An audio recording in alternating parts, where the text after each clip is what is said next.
Esters have a pleasant odor and taste. Flowers produce ester to attract bees.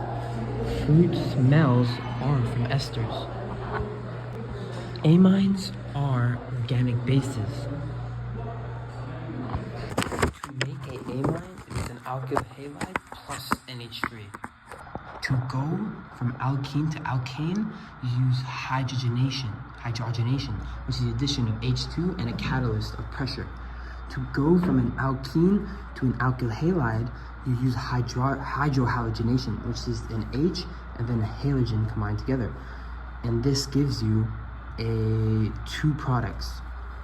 To go from an alkene to an alcohol, you use hydration, which is the addition of H2O and a catalyst of H2SO4. To go from an alkyl halide to an amine, you use substitution, which is the addition of NH3, and this also gives you two products.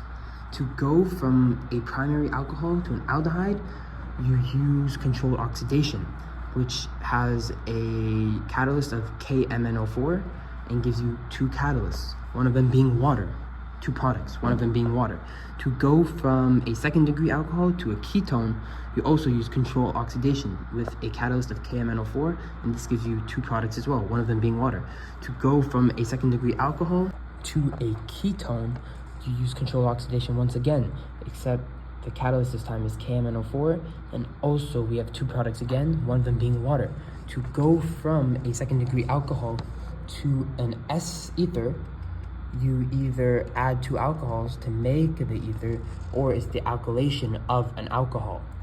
To go from an aldehyde to a carboxylic acid, you use control oxidation with a catalyst of KMNO4. To go from a carboxylic acid to an ester, you add the carboxylic acid to an alcohol, and we call this esterification with a catalyst of H2SO4. And this gives us two products, one of them being the ester and one of them being water. To go from carboxylic acid to a amide, you add the carboxylic acid to the amide, which we call amide reaction, and the catalyst of H2SO4. And this also gives us two products, one of them being water.